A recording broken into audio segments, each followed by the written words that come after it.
Rest day ko ngayon. Sinamahan ko si Boss Sebio maghanap ng bagong OB sa malapit na hospital sa amin. Nakahanap na kami ng doktor pero in 2 hours pa daw mag-start yung clinic.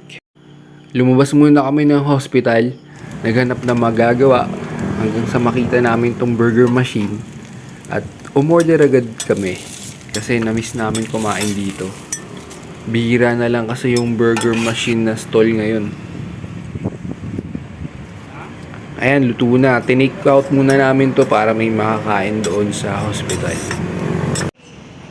Lunch break pa. Nakita namin tong restaurant na to. Kaya dito muna kami kumain at tumambay.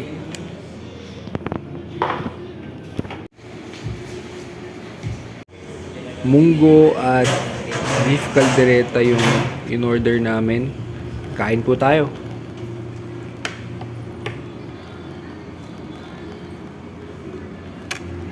So ayun, 1 oras na lang at mag-start na yung clinic ng doktor niya. Pa-third trimester na yung tiyan ni Boss Sebio kaya every 2 weeks na yung balik namin.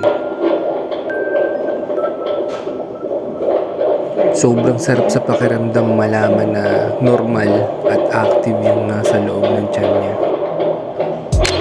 Salamat po sa panonood nyo ng episode na ito.